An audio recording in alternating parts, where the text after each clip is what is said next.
Thank you for coming tonight, being a community, and supporting our troops.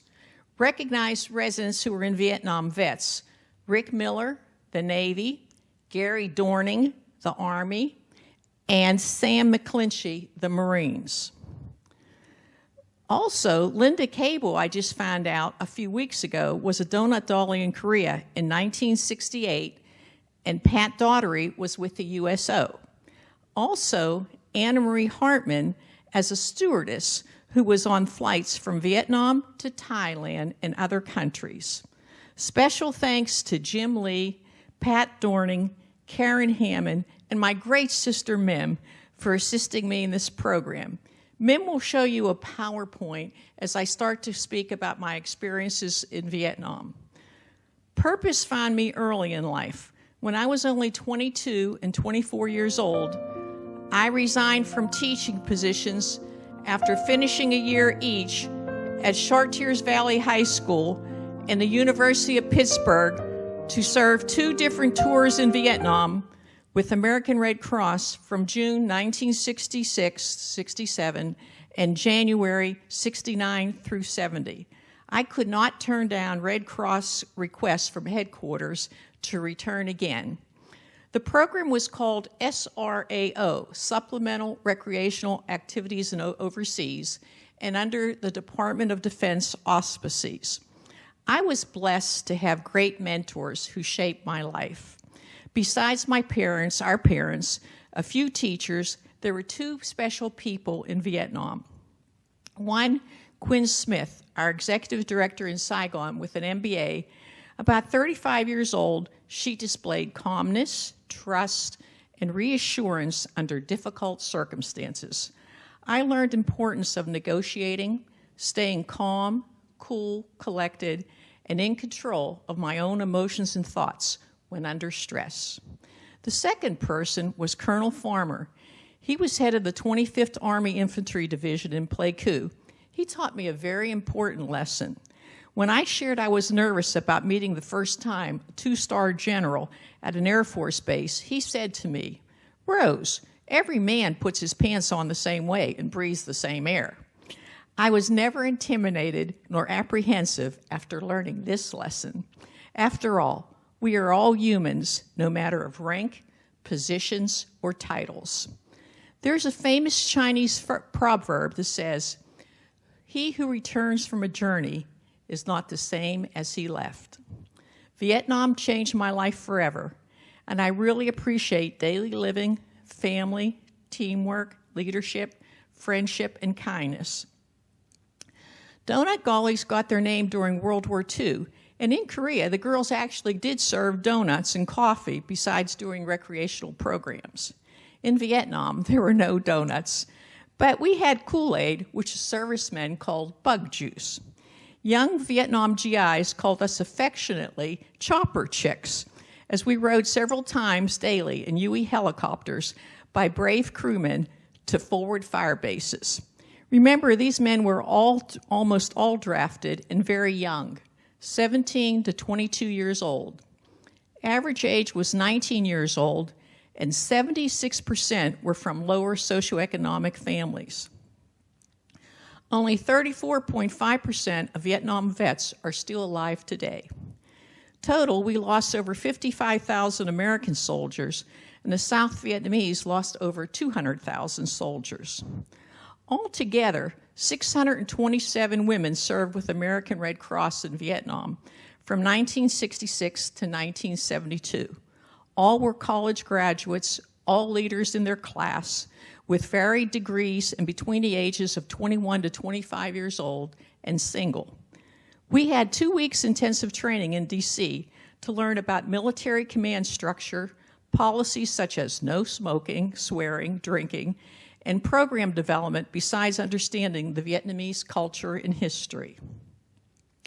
No training, however, prepared us for some awful war tragedies we experienced when troops were assaulted at a 4 fire base or a military operation did not go as planned, or the negative reactions we all received coming home stateside after Vietnam. Thus, many of us were quiet for many, many years.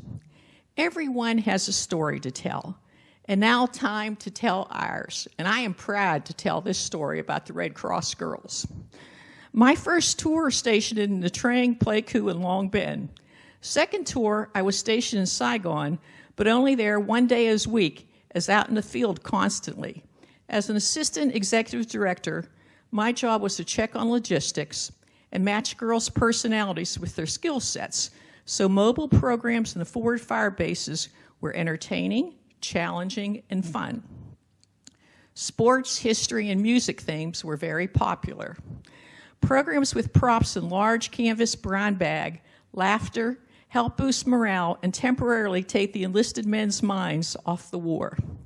Many of them thought of us as their big sister, girl next door, young wife, or cute American with round eyes. Two girls traveled together, usually from different sections of the United States. So we'd have a Southerner with a Northerner, so the Southerner would say, "Where are my nice, Southern, charming, good-looking men?" And I might say from the North, "Where are those handsome, masculine, brave, intelligent guys from the North?" We wore blue and white striped Colette uniforms, smiled, and did 6 to 7 programs daily in the field. Depending on locations, in the evenings we were at a rec center or visited troops in the field hospital. We frequently had incoming mortars at various fire bases and regularly spent time in bunkers. We generally lived in tents or trailers depending on field locations. Some girls were lucky to live short-term in a villa if stationed in Nha Trang along the beach. We worked 6 to 7 days per week, and day off did community service with mountain yard tribes, teaching them basic hygiene and how to use soap and water, which they never even saw before, the soap. A mountain yard chief gave me a crossbow as a gift, too. We all have fond memories of Martha Ray in a field, who was also trained as a nurse besides a great USO entertainer. Special Forces made her an honorary colonel. She shared fantastic stories with us.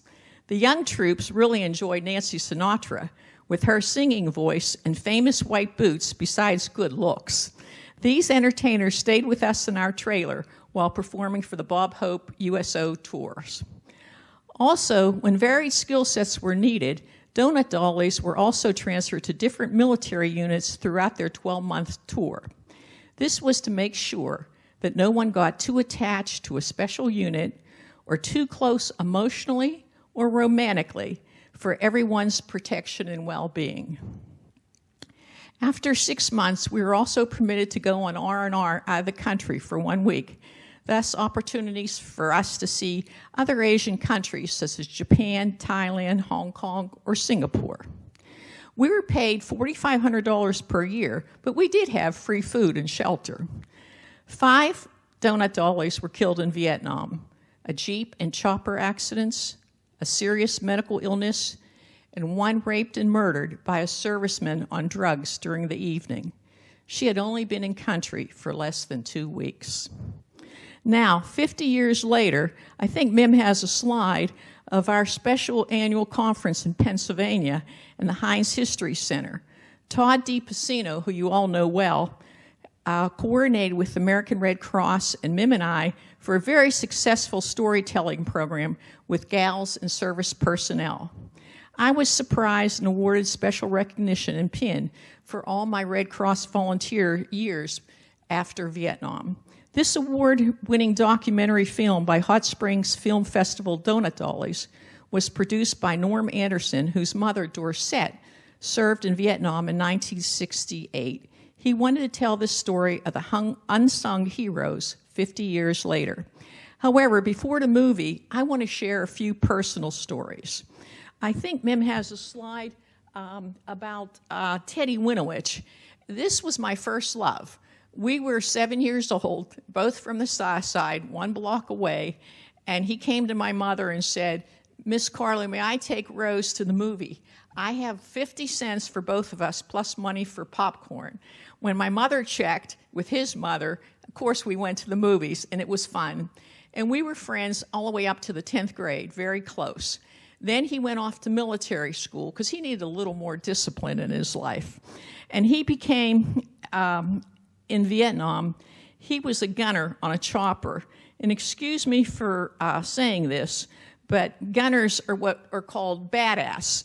They have tremendous courage, and they're fearless. And Teddy certainly was like that.